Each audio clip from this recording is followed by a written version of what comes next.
Good evening. You're watching the main news on HKIBC. I'm Janice Lo. Here's a look at tonight's top stories. Further arrests are not ruled out as police deepen their probe into cryptocurrency platform JPEX.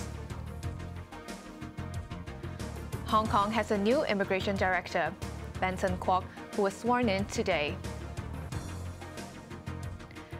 And a claim by Canada's Prime Minister about the murder of a Sikh leader sends relations with India plummeting. 2 more people have been arrested as police step up their investigation into the JPEX cryptocurrency trading platform. Over 1,600 investors have reported to police, with the total loss nearly $1.2 billion. 8 people, aged 22 to 52, have now been arrested for allegedly conspiring to defraud in connection with the dubious cryptocurrency platform JPEX. Police have not ruled out further arrests in the city. Those detained include Joseph Lam, social influencer Chan Yi, and shop owners. Police froze around $15 million in bank accounts and seized $8 million in cash, as well as jewelry, phones, computers, and JPEX-related documents. Officers are trying to freeze 3 properties worth $44 million and confiscate $67 million in alleged proceeds of crime. Almost 1,700 people have told police that they lost $1.2 billion. One person deposited $40 million with the platform. Police said JPEX would lure investors into buying its own cryptocurrency, JPC, offering an extremely high but unreasonable returns, and controlled their assets. Key opinion leaders, or KOLs, were used in promotions, police said. They use a social media platform and put up advertisements and promote the high return, low risk associated with the products of JPEX, especially the JPC. Police have not ruled out further arrests, including people who are not in the city. Sports fans will be able to watch the Asian Games at government venues from this weekend. They will also get free entry to public sports facilities on National Day, when the public can cash in on meals and transport. Benson Kwok reports.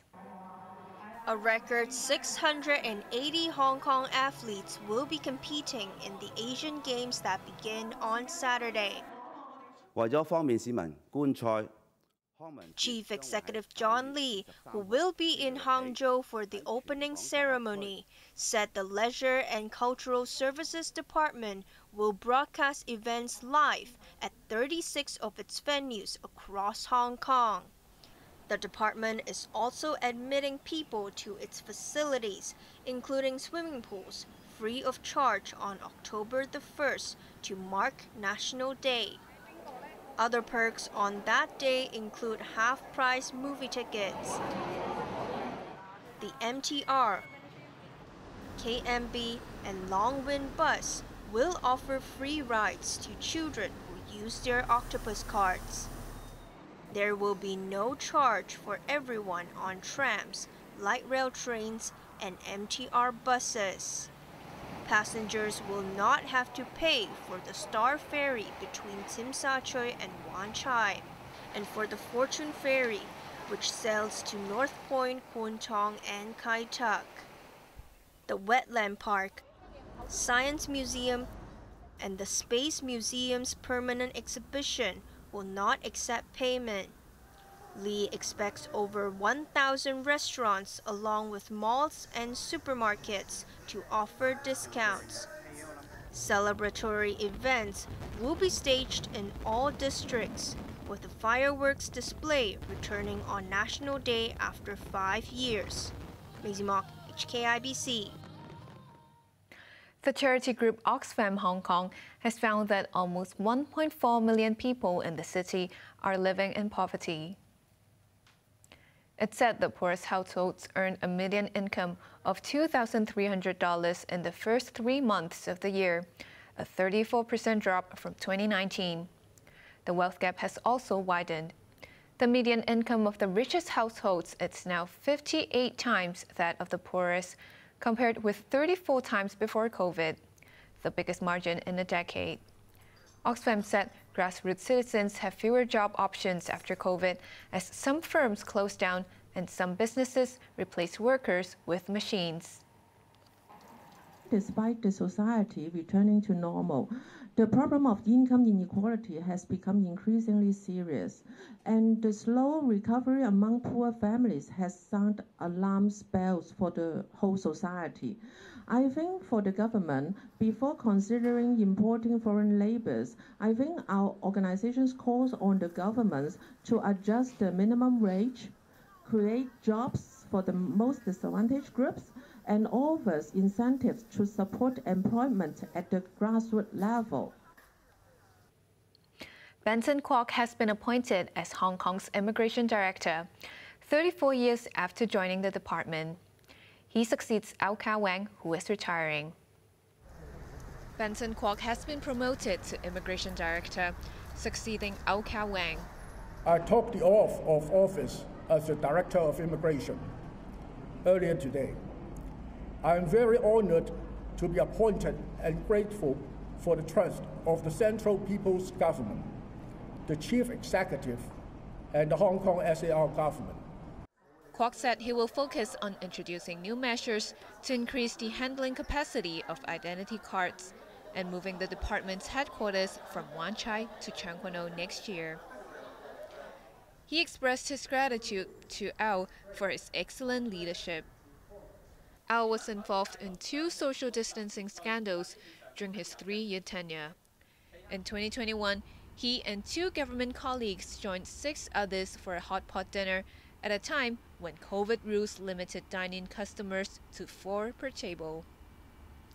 Au later apologized for breaching the regulations and was fined $5,000. He pledged to exercise caution, but less than a year later, he was among the 222 guests at the birthday celebration of Whitman Hong, a delegate to the National People's Congress.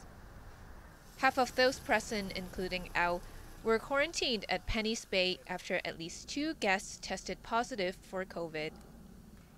He defended himself by claiming that he only stayed in the outdoor area of the restaurant for a short while and was spared punishment by then Chief Executive Carrie Lam.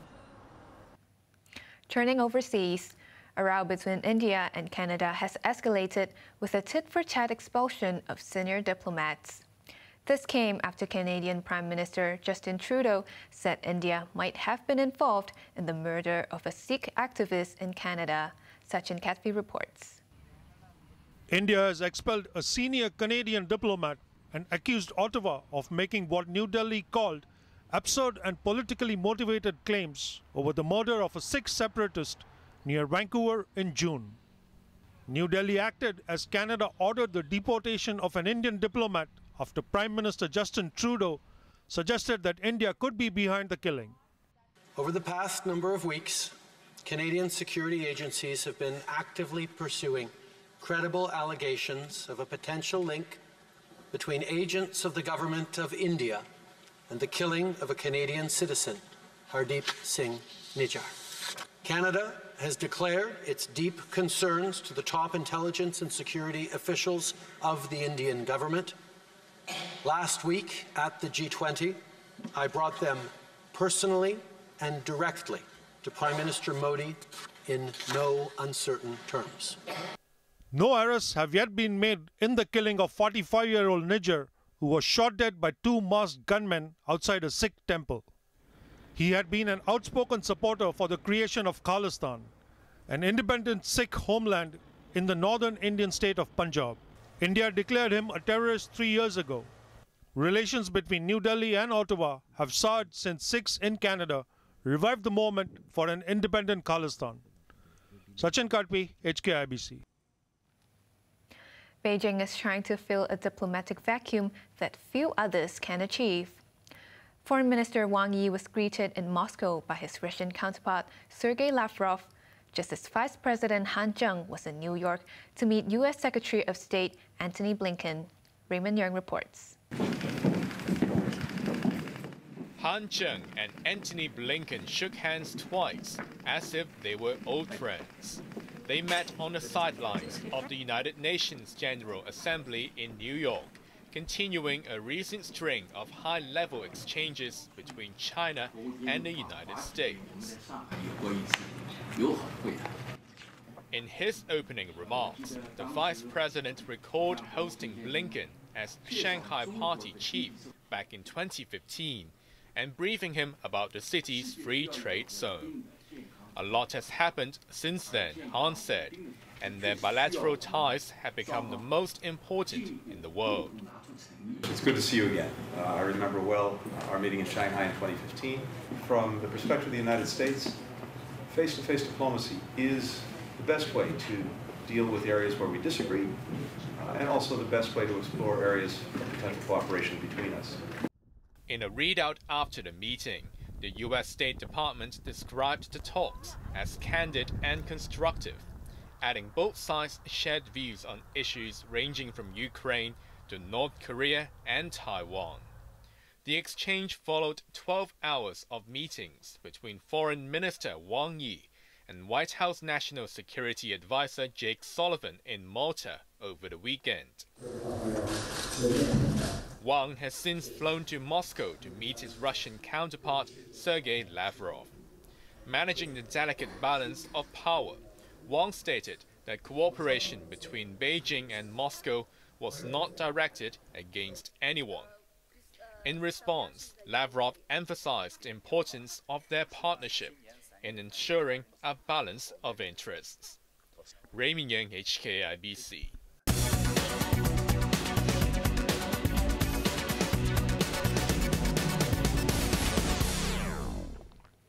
Hong Kong's job market has remained stable amid the launch of labor importation schemes. The latest unemployment rate stood at 2.8%, same as in May to July. Around 110,000 remained without a job, while the labor force expanded to 3.83 million. The underemployment rate improved marginally from 1.1% to 1%.